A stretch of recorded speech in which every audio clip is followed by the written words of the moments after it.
Midnight horror স্টেশনের সমস্ত গল্প শুনতে সাবস্ক্রাইব করুন আমাদের চ্যানেলে। শুনতে থাকুন মপাসার কাহিনী অবলম্বনে কেউ জানেন। ভূতুড়ে আসবাবপত্র নিয়ে অনেক গল্পই তো শুনিয়েছি আগে। আসবাবের মধ্যে কখনো কখনো বন্দী হয়ে থাকে মালিকের আত্মা।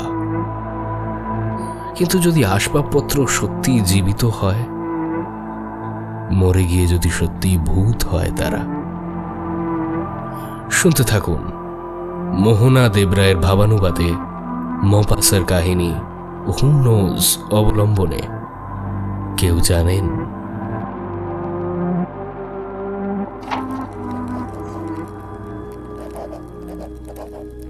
দেখুন, এটা যে আমি লিখতে বসবো সেটা নিজেও কোনোদিন ভাবিনি। বিগত 1 বছরে আমার সঙ্গে যা যা ঘটে গেছে সেটা কি কোনো মানুষের পক্ষে সুস্থ অবস্থায় লিখতে বসা সম্ভব? প্রচণ্ড অবাস্তব মনে হবে না লিখতে গিয়ে? আমি যা দেখেছি, যা নিজের চোখে ঘটতে দেখেছি, তার কোনো মনঃপূত ব্যাখ্যা কোনোভাবেই আমার পক্ষে নিজেকে দেওয়া সম্ভব নয়। হয়তো এই সবটাই আদতে আমার কল্পনা, কিংবা একটা বিরাট বিভ্রম, কি জানি হতেও তো পারে। এই মেন্টাল হোমটায় আমি স্বেচ্ছায় এসেছি। তার কারণ আছে একটা, সেটা এই মুহূর্তে আমার ডাক্তার ছাড়া আর কেউ জানে না। কিন্তু এবার এটা লিখে ফেলবো মনস্থ করেছি আমি। হয়তো এই সর্বক্ষণ বয়ে বেড়ানো দুঃস্বপ্নের বোঝাটা একটু হলেও ঝেড়ে হালকা হতে পারবো তাহলে। ব্যাপারটা গোড়া থেকেই বলি। আমি লোকটা চিরকালই একটু একা একা থাকতে পছন্দ করি। সেই কারণেই বোধহয় আমার সেরকম বন্ধু যেমন নেই, শত্রুও নেই। বেশিক্ষণ লোকজনের মাঝখানে থাকলে একটা অদ্ভুত অস্বস্তি হয় আমার। ভীষণ ক্লান্ত লাগতে শুরু করে একটা সময়ের পর। আমি যে মানুষজনকে অপছন্দ করি তা কিন্তু নয়, কিন্তু তাদের সঙ্গে বেশিক্ষণ থাকতে পারি না আমি। হঠাৎই দম বন্ধ লাগতে শুরু করে আমার। নিজের সঙ্গে একা হওয়ার জন্য হাঁপিয়ে উঠি। এই ইচ্ছেটা যে শুধু ইচ্ছে তা কিন্তু নয়, এ এক অনিবার্য ব্যাপার। যদি একান্তই আমাকে লোক সমাগমের মধ্যে বেশিক্ষণ থাকতে হয়, একটা সময়ের পর আমি মনোযোগ হারিয়ে ফেলি। আমার চারপাশে শুধু ঝিঝির ডাকের মতো ভেসে বেড়ায় টুকরো টুকরো কথাবার্তা, হয়তো আমার উদ্দেশ্যেই বলা, কিন্তু আমার কানে আর কিছু ঢোকে না। আমার কেবলই মনে হতে থাকে এক্ষুনি ভয়ঙ্কর কিছু একটা ঘটবে। হয়তো আমি এই মুহূর্তে জ্ঞান হারিয়ে মাটিতে লুটিয়ে পড়ব। শেষের দিকে এমন অবস্থা হয়েছিল, এক ছাদের নিচে কেউ ঘুমলেও আমি শান্তিতে রাত কাটাতে পারতাম না। সেই কারণে প্যারিসের ভিড় কোলাহলের মধ্যে আমি বেশি দিন থাকতে পারিনি। রাত্রিবেলা ওখানে আওয়াজ বন্ধ হয় না, যেন 24 ঘন্টা জেগে থাকে শহরটা। কাছাকাছি কেউ শুয়ে ঘুমোচ্ছে, এই ব্যাপারটা আমার কাছে চিৎকার কোলাহলের থেকেও বেশি বিরক্তিকর। স্নায়ুর উপর একটা অত্যাচার ছাড়া কিচ্ছু নয়, কারণ ওইভাবে আমি ঘুমোতে পারি না। দেওয়ালের ঠিক ওই পাশেই একই ছাদের নিচে কোনো একটা জীবন্ত মানুষ ঘুমিয়ে রয়েছে, এই ভাবনাটা আমাকে সারা রাত্রি জাগিয়ে রাখতে পারে। আচ্ছা, আমি কেন এরকম বলুন তো? কেউ বলতে পারেন? একটা কারণ হতে পারে যে নিজেকে ছাড়া আর কোনো কিছু নিয়েই বেশিক্ষণ আমি ব্যস্ত থাকতে পারি না। হয়তো আমার মতো আরও অনেকেই আছে। পৃথিবীতে বোধহয় 2 ধরনের মানুষ আছে। এক ধরনের মানুষের নিয়মিত অন্য লোকের প্রয়োজন হয়, অন্য লোকের সাহচর্য তাকে আরাম দেয়, শান্তি দেয়, একাকিত্ব তাকে ক্লান্ত করে, বিধ্বস্ত করে। আর এক ধরনের মানুষের ক্ষেত্রে ব্যাপারটা ঠিক উল্টো। মানুষজন, সমাজ, এই সব কিছু তাকে বিরক্ত করে, উৎপীড়িত করে, যন্ত্রণা দেয়। একাকিত্বের মধ্যে কিংবা নিজের কল্পনার জগতের মধ্যেই সে খুঁজে পায় জীবনের পরিপূর্ণতা। আর আমি অবশ্যই দ্বিতীয় শ্রেণীতে পড়ি। মানুষের মধ্যে থাকতে অস্বস্তি হয় বলেই বোধহয় আমার যাবতীয় মনোযোগ গিয়ে বাসা বেঁধেছে জড় পদার্থের উপর। ওদের প্রতি আমার একটা অদ্ভুত আকর্ষণ অনুভব করা আছে। মানুষের থেকে অনেক বেশি ওরা আমার কাছে প্রিয়। সেই কারণেই আমার বাড়িটা দেশ বিদেশের নানান কিউরিওতে সেজে উঠেছে।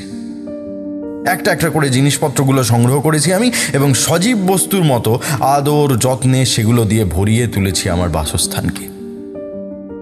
ওদের সান্নিধ্যেই আমি বড় সুখী, বড় পরিপূর্ণ অনুভব করি। স্ত্রীর প্রেম, পারিবারিক আশ্রয়, বন্ধুর ভালোবাসা সব আমি খুঁজে পাই ওই জিনিসগুলোর মধ্যে। আমি একা থাকি বটে, কিন্তু নিজেকে ব্যস্ত রাখার মতো অনেক উপকরণ আছে আমার কাছে। আমাকে স্বস্তি দেয় ওরা। বাড়ির সামনে একটা চমৎকার বাগানও আছে আমার। সেখানকার বড় বড় গাছগুলো এমনভাবে বসানো যাতে পথচারীদের চোখে আমার বাড়িটা প্রায় অদৃশ্য হয়ে থাকে, কিন্তু ভেতর থেকে বাইরে সবই দেখা যায়। সেখানে অনেক রাত পর্যন্ত বসে আমি রাস্তার লোক চলাচল দেখি। আমার চাকর বাকররা সব ঘুমোয় বাড়ির পেছন দিকের একটা আউট হাউসে। সেদিন রাত্রে কাছাকাছি একটা থিয়েটারের নাটক দেখতে গিয়েছিলাম। শো ভাঙতে অনেক রাত্রি হয়েছিল। দ্রুত পায়ে বাড়ি ফিরছিলাম। সেই মাত্র শুনে আসা গানের মিষ্টি সুরটা তখনও কানের মধ্যে ভেসে বেড়াচ্ছি। রাস্তাটা অন্ধকার, নিকষ অন্ধকার, প্রায় দেখাই যায় না। এখান থেকে আমার বাড়ি 20 মিনিট হাঁটা পথ। রাত প্রায় তখন 1টা বেজেছে, 1:30টাও হতে পারে। হঠাৎ একটা ফ্যাকাশে আলো ফুটে ওঠে আকাশে। সরু নখের মতো চাঁদ উঠেছে। সেই জ্যোৎস্নায় উজ্জ্বলতা নেই, কেবল বিষাদ আছে। বিকেল বেলা যখন চাঁদ ওঠে, দেখেছেন আপনারা, তার রূপটা সম্পূর্ণ অন্য। সে ঝলমলে রূপলি, তার আলোয় একটা স্নিগ্ধ আভা আছে। সেই আলোয় ছায়া পড়ে স্পষ্ট, কিন্তু সেই চাঁদই যখন মাঝরাতে আকাশে দেখা যায়, তার খুন ধরা মৃত প্রায় জ্যোৎস্না যেন অন্ধকারকেই আরো ঘনীভূত করে তোলে। কেমন একটা অস্বস্তিকর অশুভের ইঙ্গিত বয়ে নিয়ে আসে। সেই আলো ছায়া অবধি তৈরি করে না। হাঁটতে হাঁটতে বাড়ির কাছাকাছি চলে এসেছিলাম। আমার বাগানের আউটলাইনটা অন্ধকারের মধ্যে আবছা দেখা যাচ্ছিল। হঠাৎ একটা অদ্ভুত অনিচ্ছে হলো আমার। হ্যাঁ, কিছুতেই যেন ঢুকতে ইচ্ছা করছে না বাড়ির ভেতর। আমার হাঁটার গতি কমে এলো। বাড়ির সীমানায় বড় বড় গাছগুলো দেখে হঠাৎ মনে হলো যেন একটা বিরাট সমাধি ক্ষেত্র, যার নিচে ঘুমিয়ে আছে আমার বাড়িটা। মন থেকে অস্বস্তিটা ঝেড়ে ফেলার চেষ্টা করতে করতে আমি গেট খুলে ঢুকলাম। লম্বা লম্বা গাছের আড়ালে ঢাকা গাড়ি বারান্দা দিয়ে ধীরে ধীরে হেঁটে সদর দরজার দিকে এগিয়ে এলাম। আমার দুপাশে আমার বাগান, ফুলের কেয়ারি সব ঘুমিয়ে আছে নিশ্চিন্তে। যত বাড়ির দিকে এগোচ্ছিলাম, অস্বস্তিটা ততই চেপে ধরছিল আমায়। বড় বেশি নৈশব্দ চারদিকে। গাছের একটা পাতাও নড়ছে না। কি হলো কি আমার? বিগত 10 বছর ধরে তো এইভাবেই বাড়ি ফিরে আসছি, কখনো তো এরকম হয়নি। না, ব্যাপারটা ঠিক ভয় নয়। অন্ধকারকে আমি কখনো ভয় পাইনি। যদি কোনো চোর ছেঁচড়ে দেখাও পাই, তাকে দেখে বড় জোর রাগ হবে আমার, কিন্তু ভয় তো করবে না। আর তাছাড়া আমার সঙ্গে আমার পিস্তলটা রয়েছে, কিন্তু ওটা এক্ষুনি বার করতে চাইছি না আমি। এই অদ্ভুত অনুভূতিটাকে প্রশ্রয় দেওয়ার মানে হয় না, কিন্তু কি হচ্ছে এটা? আমি কি কোনো অলৌকিকভাবে কোনো কিছুর পূর্বাভাস পাচ্ছি? কি জানি, কে বলতে পারে? ঢুকতে ঢুকতে আমি অনুভব করি শিরদাঁড়াটা যেন বারবার প্রচণ্ড ভয়ে কুঁকড়ে যাচ্ছে, অথচ সেই ভয়টা আমার মাথার মধ্যে আমি অনুভব করছি না। একটা অদ্ভুত ব্যাখ্যাহীন অবস্থা। দরজার একেবারে কাছাকাছি চলে আসতেই কোন মনোবৃত্তি আমায় চালনা করে জানি না, কিন্তু আমার মনে হয় এক্ষুনি আমার থেমে যাওয়া উচিত। দরজাটা কোনোভাবেই খোলা উচিত নয়। বাগানের একটা বেঞ্চে বসে পড়ি আমি। আমার ঠিক মাথার ওপরেই দোতলার বসার ঘরের জানলা। হৃৎপিণ্ডের গতি অকারণেই বেড়ে উঠেছে। দেওয়ালে ঠেস দিয়ে নিজেকে একটু স্বাভাবিক করার চেষ্টা করি। কানের ভেতর কিসের যেন ঝমঝম শব্দ। এটা অবশ্য আমার প্রায়ই হয়। মাঝে মাঝে মনে হয় যেন ট্রেন চলার শব্দ শুনতে পাচ্ছি, কিংবা লোকজনের হাঁটা চলা করা, কিংবা ধরুন ঘন্টার আওয়াজ। কিন্তু আজকে যেন ধীরে ধীরে স্পষ্ট হচ্ছে শব্দটা। হ্যাঁ হ্যাঁ হ্যাঁ, নির্ভুলভাবে কানের ভেতরটা গমগম করছে আমার। যেন অনেক মানুষ চলাফেরা করছে, অনেক জিনিসপত্র সরানো হচ্ছে এদিকে। না না না না না, আমার কানের মধ্যে নয়, শব্দটা আসছে আমার বাড়ির ভেতর থেকে। আমার আমার আসবাবগুলো নিয়ে টানাটানি করছে কেউ। স্বাভাবিকভাবেই প্রথমে ব্যাপারটা বিশ্বাস হয় না আমার। আস্তে আস্তে দরজার দিকে এগিয়ে গিয়ে কান পাতি আমি। কিছু একটা ঘটছে ভেতরে, কিছু একটা ঘটছে, আপাত দৃষ্টিতে দুর্বোধ্য কিছু। এবং সবচেয়ে অদ্ভুত ব্যাপার, আমার ভয় করছে না, শুধু অবাক লাগছে খুব। রিভলভারের সেফটি ক্যাচ আমি এখনো তুলিনি। কেন জানি না মনে হচ্ছে ওটা আমার কোনো কাজে আসবে না। অপেক্ষা করতে থাকি আমি সেখানে দাঁড়িয়ে অনেকক্ষণ ধরে সিদ্ধান্তহীনতায় ভুগি আমি। আমার মাথা পরিষ্কার আছে, কিন্তু ভেতর ভেতর বড় অস্থির বোধ করছি। বাড়ির ভেতরে শব্দটা ক্রমাগত বেড়ে উঠেছে, ক্রমেই রীতিমতো কানের পর্দায় আঘাত করতে শুরু করে। সেটা যেন খুব রাগতভাবে জিনিসপত্র ধরে টানাটানি করছে কেউ, যেন এক্ষুনি কোনো একটা আসবাবের মাটিতে পড়ার ভয়ঙ্কর শব্দ হবে। হঠাৎ ভীষণ লজ্জা করে আমার। এসব কি ভাবছি আমি? এত ভীতু আমি কবে হয়ে গেলাম? পকেট থেকে চাবিটা বের করে তালায় ঢুকিয়ে সজোরে একটা মোচড় দিই, তারপর ধাক্কা দিয়ে খুলে দিই দরজাটা। খুব জোরে আওয়াজ হয়, যেন গুলি চালিয়েছে কেউ।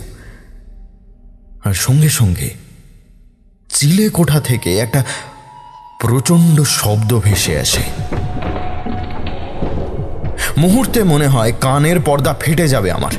হৃদস্পন্দন বন্ধ হয়ে যায় সেকেন্ডের ভগ্নাংশের জন্য। নিজের অজান্তেই কয়েক পা পিছিয়ে আসি আমি, যদিও মনের কোনো কোনায় এটাও আমি জানতাম যে তাতে কোনো লাভ নেই। আরও কিছুক্ষণ স্থাণু হয়ে সেখানে দাঁড়িয়ে থাকি, কিন্তু বেশিক্ষণ দাঁড়াতে হয় না। বাড়ির ভেতর থেকে একটা অদ্ভুত অসম্ভব শব্দ ধীরে ধীরে এগিয়ে আসছে সদর দরজার দিকে। যেন সিঁড়ি বেয়ে নেমে আসছে কিছু।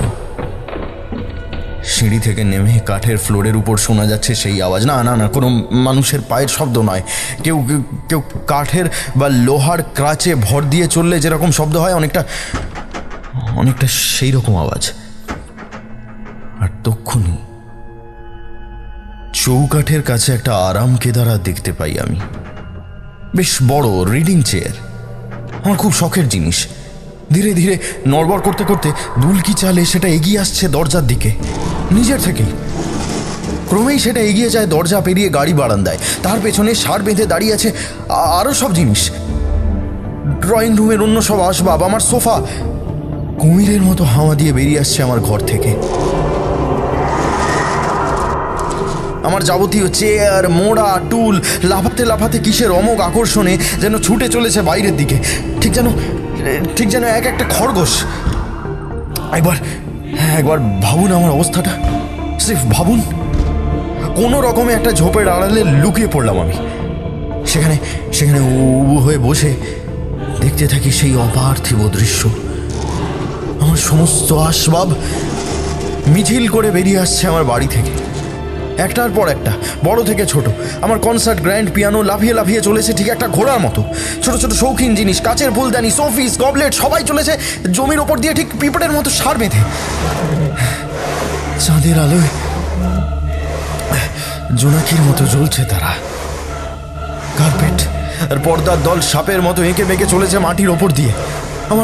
আমার লেখার টেবিলটাও ক্রমে দেখতে পাই আমি। জিনিসটা দুর্মূল্য, অষ্টাদশ শতাব্দীর একটা অ্যান্টিক পিস। ওর মধ্যে আমার যাবতীয় চিঠিপত্র, দরকারি ফাইল সব রয়েছে। আর রয়েছে আমার তোলা ছবিগুলো। হঠাৎই ভয় কেটে যায় আমার। আমি ঝাঁপিয়ে পড়ি জিনিসটার উপর। শুরু হয় ধস্তাধস্তি। ঠিক যেন একটা চোর কি ছিনতাইবাজের হাত থেকে কেড়ে নিতে চাইছি আমি আমার মহামূল্যবান জিনিসটা, কিন্তু কিন্তু টেবিলটা আমায় অগ্রাহ্য করছে। সে এগিয়ে চলে নিজের মতো, আমার সব চেষ্টাকে নস্যাৎ করে দিয়ে বরং বরং ধস্তাধস্তির অভিঘাতে আমি নিজেই মাটিতে পড়ে যাই এবং আমার স্বাদের টেবিল অবলীলায় আমায় পদপিষ্ট করে এগিয়ে যায় গেটের দিকে। খানিক দূর আমাকেও টেনে নিয়ে যায়। অবশেষে আমি বাধ্য হয়ে ছেড়ে দিই জিনিসটা। পরের স্রোতটা এসে পড়ে প্রায় সঙ্গে সঙ্গে। আমার ঘরের সমস্ত জিনিসপত্র এক এক করে আমার শরীরের ওপর দিয়ে চলে যেতে থাকে আমার নাগালের বাইরে। বড় বড় আসবাব থেকে শুরু করে ছোট ছোট ক্ষুদ্রাতি ক্ষুদ্র জিনিস, তাদের কথা আমার ভালো করে মনেও ছিল না, কিন্তু আজ পর্যন্ত আমি যা কিছুকে আমার নিজের বলে জেনেছি সবাই ছেড়ে যাচ্ছিল আমায় আমার চোখের সামনে দিয়ে। পুরো পুরো বাড়ি খালি হয়ে যাওয়ার পর একটা আওয়াজ আসে ভেতর থেকে, একেবারে বেসমেন্ট থেকে চিলেকোঠা পর্যন্ত প্রতিধ্বনিত হয় সেই আওয়াজ। দরজাগুলো বন্ধ হচ্ছে একে একে এবং শেষ অবধি আমার নিজের হাতে খোলা সদর দরজাটাও বন্ধ হয়ে যায় আমার চোখের সামনে। ঘরে ঢুকি না আমি, আবার বেরিয়ে আসি রাস্তায়। চারিদিক শুনশান, কদাচিৎ দেখা যাচ্ছে দু একজন মানুষ।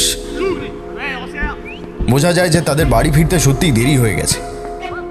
আমি চলে যাই একটা চেনাশোনা হোটেলে। তার আগে কোনো রকমে গা থেকে ধুলো ঝেড়ে নিয়ে একটু হলেও নিজের দিকে তাকানোর অবস্থায় আসতে পেরেছি। সেখানে গিয়ে কোনো রকমে একটা জোড়াতালি গল্প খাড়া করি এই বলে যে ঘরে ঢোকার সবকটা চাবি একসাথে হারিয়ে ফেলেছি, আউট হাউসের চাবিটাও। যে ঘরটা ওরা আমাকে দিয়েছিল তার বিছানায় শুয়ে মাথা অবধি কম্বল টেনে দিই আমি, কিন্তু ঘুমোতে পারি না এক ফোঁটাও। ভোর হয় নিজের উন্মাদ হৃদস্পন্দন শুনতে শুনতে। শুতে যাওয়ার আগে বলে দিয়েছিলাম আলো ফোটার সঙ্গে সঙ্গেই যেন আমার চাকরদের খবর দেওয়া হয়। কাজেই 7টা নাগাদ দরজায় টোকা পড়ে। দরজার ওপাশে দাঁড়িয়ে আমার বিশ্বস্ত কাজের লোকটা। তার মুখ দেখে মনে হয় সে কেঁদে ফেলবে। স্যার, খুব খারাপ খবর আছে। কি ব্যাপার? আপনার সব জিনিসপত্র, ঘরের সব জিনিস চুরি হয়ে গেছে স্যার। খবরটা শুনে কোনো এক অজ্ঞাত কারণে হঠাৎ আমি খুব নিশ্চিন্ত বোধ করি। কেন কেন কে বলতে পারে? অদ্ভুত শান্ত সমাহিত ভাব আমার মাথার মধ্যে খেলা করে যায়। হ্যাঁ, নিজের আসল অভিব্যক্তি লুকোতে আমার কষ্ট হওয়ার কথা নয়। যা আমি দেখেছি, যার সাক্ষী থেকেছি, তাকে আমি আমার মনের গভীরতম প্রকোষ্ঠে সমাধিস্থ করে ফেলবো। কেউ জানবে না, কেউ না। আমি উত্তর দিই, তাহলে ওরাই আমার চাবিটা চুরি করেছিল। শোনো, পুলিশকে জানাতে হবে এখনই। হ্যাঁ, আমি বেরোচ্ছি, আমার সঙ্গে চলো। 5 মাস ধরে চলে তদন্ত, কিন্তু কিছু পাওয়া যায় না। একটা পেপার ওয়েট অবধি উদ্ধার হয় না। চোরেদের চিহ্ন মাত্র পাওয়া যায় না কোথাও। এবার আপনি ভাবুন, একবার ভাবুন, আমি যদি ওদেরকে ভুল করে হলেও বলে ফেলতাম আমি কি দেখেছি, যদি কোনোদিন বলে ফেলতাম, চোর ধরার বদলে সঙ্গে সঙ্গে ওরা আমায় ধরে নিয়ে যেত। যে লোকটা এরকম সাংঘাতিক একটা জিনিস খালি চোখে দেখে, পরিষ্কার মাথায় দেখেছে, তাকে তো আর সুস্থ সমাজে ঘোরাফেরা করতে দেওয়া চলে না। তাই আমার মুখ আমি বন্ধ রাখি। কিন্তু আমার বাড়িটাকেও আমি আর তারপর সাজাইনি। আমি জানতাম কোনো লাভ ছিল না, আবার হয়তো একই জিনিস হতো। ওই বাড়িতে ফেরার আর ইচ্ছা ছিল না আমার, ফিরিও না। ওই বাড়ির আর মুখ দর্শন করিনি। তারপর প্যারিস চলে গিয়েছিলাম সোজা। সেখানে একটা হোটেলে গিয়ে উঠি। ডাক্তারও দেখাতে হয়েছিল। ডাক্তার আমাকে কিছুদিন হাওয়া বদল করার পরামর্শ দিলেন। আমি প্রথমে ইটালি গেলাম। ওখানকার উষ্ণ আবহাওয়ায় শরীরটা একটু ভালো হলো। তারপর 6 মাস ধরে আমি জেনোয়া থেকে ভেনিস, ভেনিস থেকে ফ্লোরেন্স, ফ্লোরেন্স থেকে রোম এবং রোম থেকে নেপলস ঘুরে বেড়ালাম। সিসিলি গেলাম। জায়গাটা বেশ ভালো, যেমন তার প্রাকৃতিক সৌন্দর্য তেমনই সুন্দর সেখানকার প্রাচীন গ্রিক আর নরম্যান স্থাপত্য। আফ্রিকা অবধি আমি পাড়ি দিলাম। সেখানকার উষ্ণ বালুরাশি, উট, হরিণ আর যাযাবর দলের মাঝখানে ঝকঝকে নীল আকাশের নিচে কোনো অসুখের চিন্তাই স্থায়ী হয় না, না দিনে না রাতে। মার্সেই হয়ে আমি ফ্রান্সে ফিরলাম। সূর্যের তেজ সেখানে খানিকটা কম, তাই দক্ষিণ পূর্ব ফ্রান্সের উৎসব মুখর আবহাওয়া সত্ত্বেও পুরনো বিষাদটা কিছুটা ফিরে এলো। আচ্ছা, আপনাদের সাথে কখনো এরকম হয়েছে যে আপনি ভেবে নিয়েছেন যে আপনার অসুখ সম্পূর্ণ সেরে গেছে, কিন্তু তারপর হঠাৎই একটা চিনচিনে ব্যথা মনে করিয়ে দিয়েছে সে কোথাও যায়নি, সে আপনার শরীরের মধ্যেই বসবাস করছে পরম নিশ্চিন্তে? ইউরোপে ফিরতে ঠিক এরকমই একটা অনুভূতি হয়েছিল আমার। অবশেষে আবার প্যারিসে ফিরি আমি। মাসখানেক চুপচাপ বসে থাকার পর এক শরতের সকালে হঠাৎ মনে হয় শীত পড়ে যাওয়ার আগে একবার নরম্যান্ডি থেকে ঘুরে আসা উচিত। এমনিতেও ওই দিকটায় যাওয়া হয়নি এর আগে।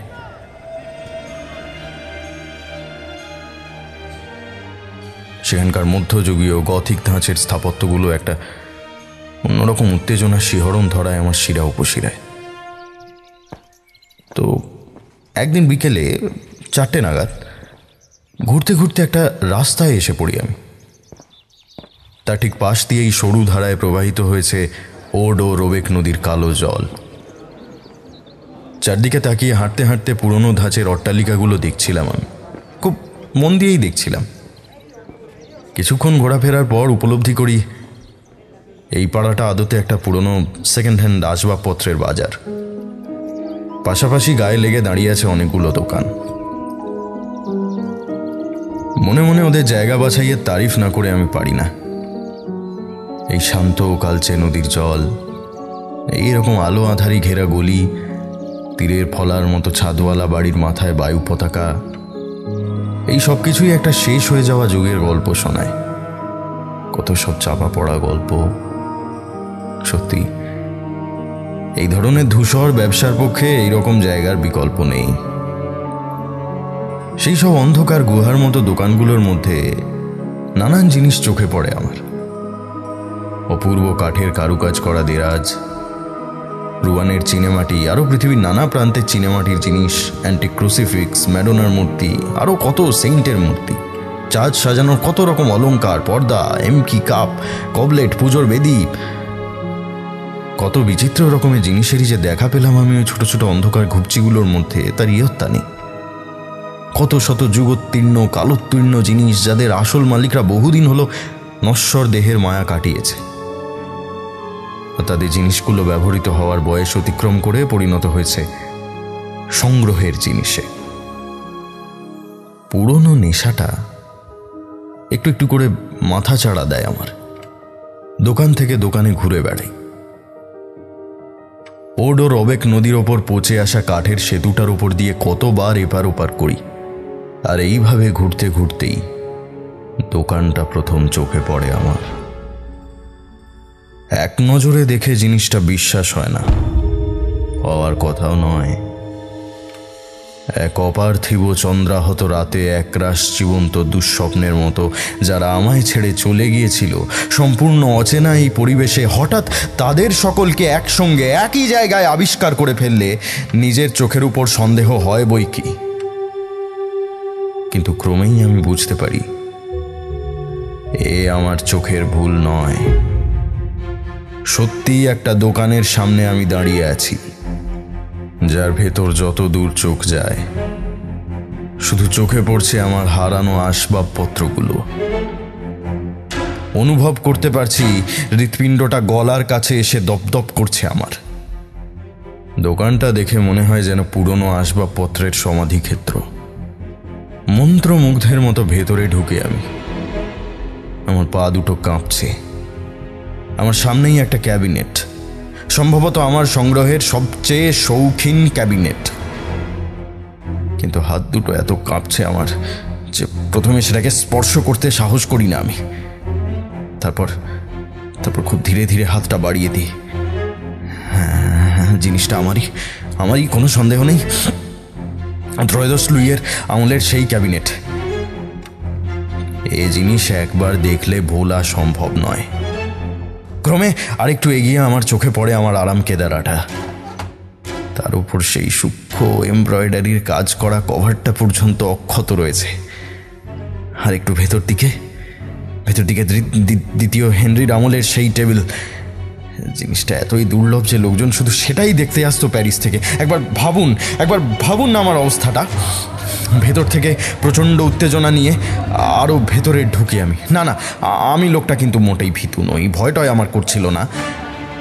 যেভাবে একজন মধ্যযুগীয় নাইট ঢোকে কোনো ডাইনির গোপন ডেরায়, অনেকটা সেইভাবে ভেতরে ঢুকছিলাম আমি।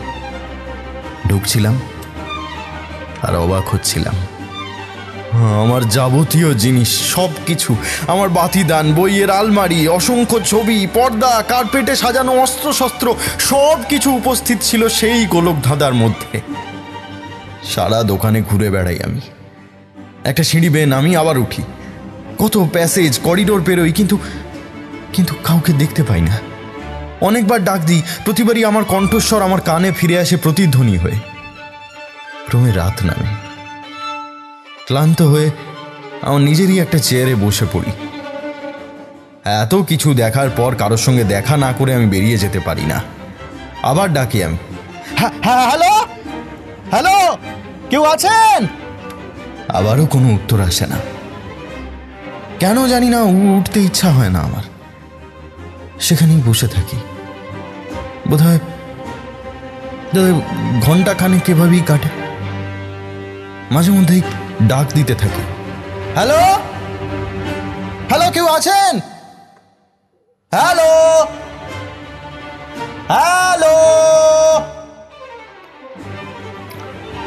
হঠাৎ যেন একটা আওয়াজ কানে আসে। পায়ের শব্দ না, ধীরে ধীরে এগিয়ে আসছে। কোথা থেকে আসছে বোঝা যায় না।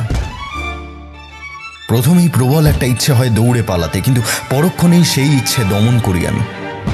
আবার ডাকি, হ্যালো, কেউ আছেন? পাশের ঘরে একটা আলো জ্বলে ওঠে। এইবার কে? আমি, একজন খদ্দের। অনেক রাত হয়ে গেছে তো, আমরা দোকান বন্ধ করে দিয়েছি। দেখুন, আমি অনেকক্ষণ অপেক্ষা করছি এখানে।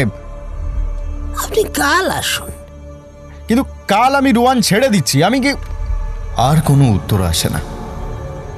আমিও নড়ি না। সামনের ট্যাপেস্ট্রিতে এসে পড়া আলোর প্রতিফলন চোখে পড়ে। জিনিসটার নকশা দেখে বুঝতে পারি এটাও আমারই। আপনি আসছেন? আমি অপেক্ষা করছি এখানে আপনার জন্য। আমি পাশের ঘরের দিকে এগোই। লোকটা বেঁটে খাটো, মোটা সোটা, অনেকটা সার্কাসের ক্লাউনের মতো চেহারা। দেখেই কেমন একটা বিতৃষ্ণা জন্মায়। বিরাট বড় ঘরটার মাঝখানে তার ওইটুকু চেহারাটা অদ্ভুত হাস্যকর ঠেকছে। লোকটার গালে খড়খড়ে নোংরা হলদেটে রঙের বাসি দাড়ি, মাথায় একটাও চুল নেই, চকচকে টাক। তার হাতে ধরা মোমবাতির আলো ব্রহ্মতালুতে প্রতিফলিত হয়ে তার মাথাটাকে ঠিক একটা ছোটখাটো চাঁদের মতো দেখাচ্ছে। মুখটা একটু ফোলা ফোলা, অসংখ্য বলিরেখায় ভরা। চোখ দুটো এত কুঁতকুঁতে যে ভালো করে বোঝাই যায় না। বেশ খানিকটা দরাদরির পর আমি নিজেরই 3টে চেয়ারের জন্য 1 থোক টাকা নগদ দিয়ে আমার হোটেলের ঘরের নাম্বারটা রেখে আসি। আগামীকাল সকালে ডেলিভারি দেবে জিনিসগুলো। দোকান ছেড়ে বেরিয়েই সোজা পুলিশ স্টেশনের দিকে হাঁটা দিই।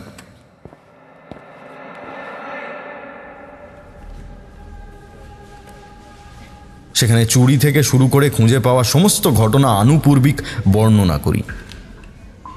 আমার গল্পের সত্যতা যাচাই করতে ইন্সপেক্টর প্রথমে একটা টেলিগ্রাম করেন পাবলিক প্রসিকিউটরের অফিসে। ওখান থেকেই ইনভেস্টিগেশনটা হয়েছিল। ঘণ্টাখানেক বাদে হ্যাঁ সূচক উত্তর আসে। আমরা এক্ষুনি এই লোকটাকে অ্যারেস্ট করে জিজ্ঞাসাবাদ করছি। ও হয়তো এতক্ষণে কিছু সন্দেহ করেছে, বলা যায় না। এর মধ্যে আপনার জিনিসগুলো সরিয়েও ফেলতে পারে। আপনি বরং ততক্ষণ খাওয়া দাওয়া সেরে আসুন, ওকে এখানে এনে আপনার সামনে আমরা জিজ্ঞাসাবাদ করবো আবার। Thank you inspector. আমি আপনার কাছে কৃতজ্ঞ বললে কিছুই বলা হয় না। হোটেলে ফিরে খাওয়া দাওয়া করতে করতে একটা জিনিস খেয়াল করলাম। ভেবেছিলাম এত কিছুর পর হয়তো খিদে তেমন থাকবে না, কিন্তু না, খিদে ছিল ভালোই। মনে মনে বেশ একটা পরিতৃপ্তি কাজ করছিল। বদমাসটা ধরা পড়েছে শেষ পর্যন্ত।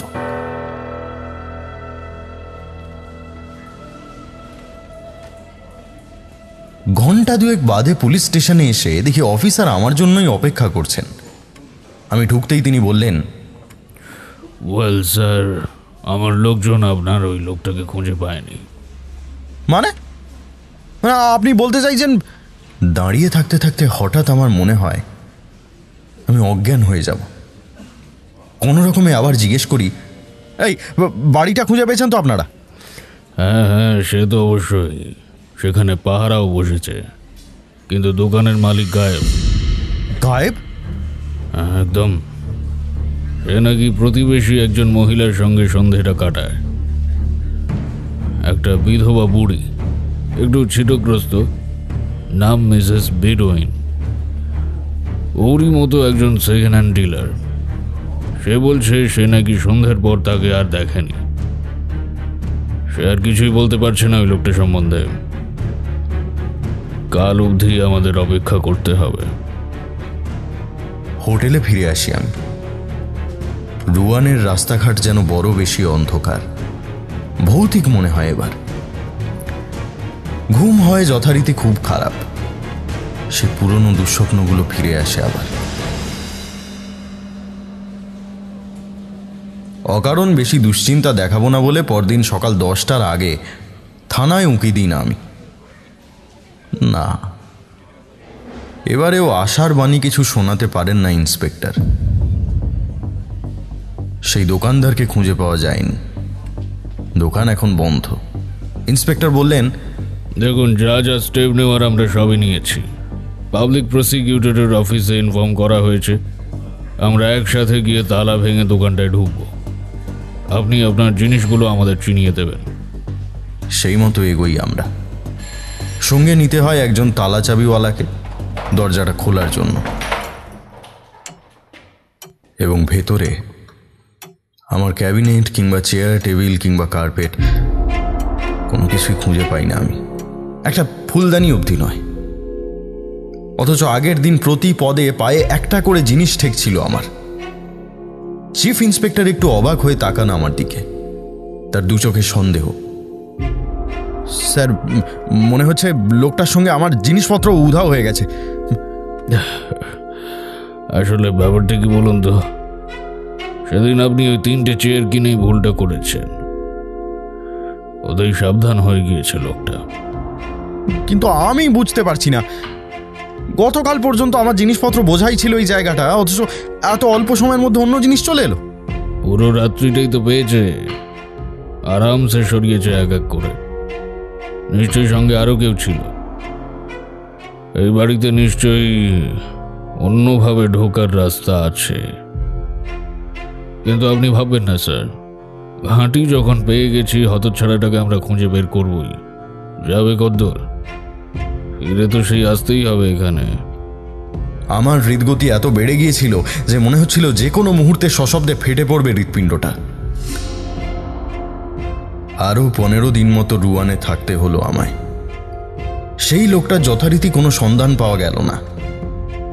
ভগবান সাক্ষী, ওই রকম একটা লোককে ফাঁদ পেতে ধরা প্রায় অসম্ভব। তারপর একদিন সকালে চিঠিটা পেলাম আমি। পাঠিয়েছে আমার সেই বিশ্বস্ত কাজের লোকটা, যে এখন আমার বাড়ির কেয়ারটেকার। সেই ঘটনার পর থেকে খালি পড়ে আছে বাড়িটা। চিঠিটা অনেকটা এইরকম। মহাশয়, আপনাকে এটা জানানো কর্তব্য বলিয়া মনে করিতেছি। গতকাল রাত্রে আপনার গৃহে একটি অত্যাশ্চর্য ঘটনা ঘটিয়া গিয়াছে। আমি তো বটেই, পুলিশও এই ঘটনার কোনো সন্তোষজনক ব্যাখ্যা দিতে পারে নাই। আপনার গৃহের সমস্ত আসবাবপত্র যথাস্থানে ফেরত আসিয়াছে। সমস্ত কিছু, ক্ষুদ্রাতি ক্ষুদ্র দ্রব্য হইতে শুরু করিয়া বৃহদায়তন জিনিসপত্র যাহা কিছু ছিল আপনার মালিকাধীন সবই যথাস্থানে ফিরিয়াছে। সেই বিরাট চৌর্যের ঘটনার পূর্ববর্তী সন্ধ্যায় আপনার গৃহ যেমন অবস্থায় ছিল ঠিক সেই অবস্থাতেই আবার ফিরিয়া আসিয়াছে। যে কোনো মানুষকে বিস্ময়ে উন্মাদ করিয়া দিবার পক্ষে এই ঘটনা যথেষ্ট বলিয়াই মনে হয়। গাড়ি বারান্দায় কিছু ঘর্ষণের চিহ্ন দেখিয়া অনুমান করা যায় মূল ফটক হইতে প্রতিটি দ্রব্য টানিয়া আনা হইয়াছে। সবকিছু আবার পূর্বাবস্থায় ফিরিয়া আসিয়াছে। আমি আপনার গৃহে প্রত্যাবর্তনের অপেক্ষায় আছি। আপনার বিশ্বস্ত ফিলিপ রডিন। না না না, ওই বাড়িতে আমি কিছুতেই ফিরবো না, কিছুতেই না। চিঠিটা নিয়ে রুয়ানের চিফ ইন্সপেক্টরের কাছে যাই আমি।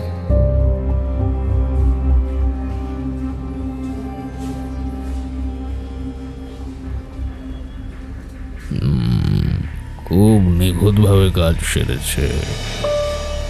খুব চালাক মনে করেছে বোধহয় নিজেকে। যাক, আপনি চিন্তা করবেন না, এতগুলো জিনিস যখন পাওয়া গেছে এবার আমরা পুলিশি কুকুরের সাহায্য নেব। ধরা বাসাধনকে পড়তেই হবে।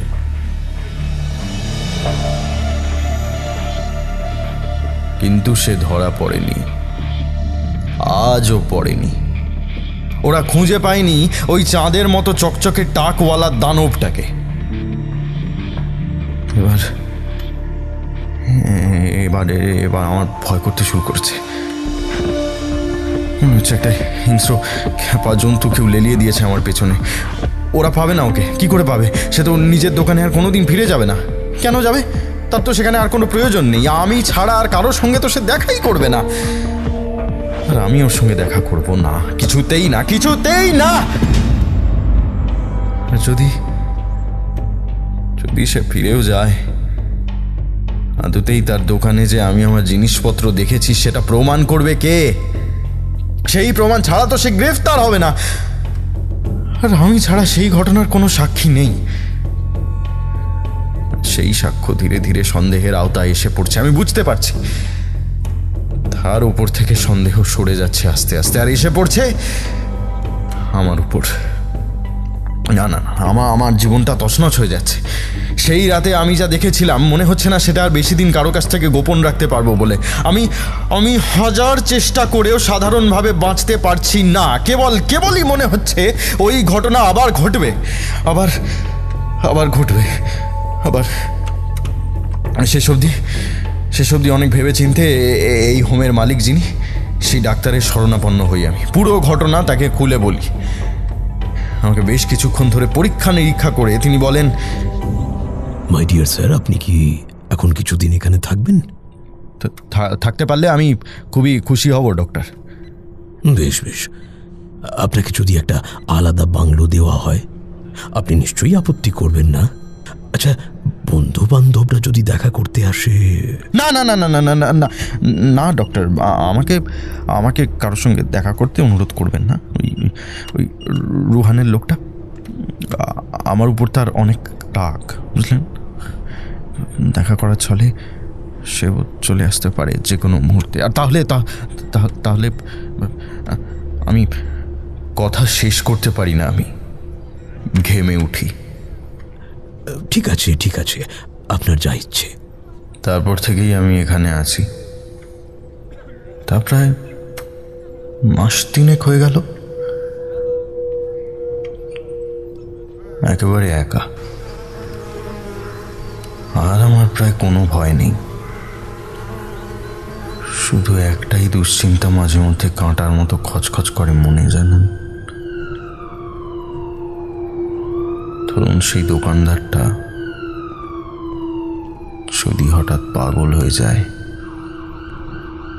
সেই অবস্থায় তাকেও যদি এই হোমেই নিয়ে আসা হয়, কি হবে? হ্যাঁ, কি হবে? কে বাঁচাবে আমাকে? আচ্ছা আচ্ছা আচ্ছা আচ্ছা, জেলখানাও কি সম্পূর্ণ নিরাপদ? হ্যাঁ, কেউ জানেন? বলুন না, বলুন না, কেউ জানেন? কেউ জানেন? কেউ জানেন? হ্যাঁ, কেউ জানেন?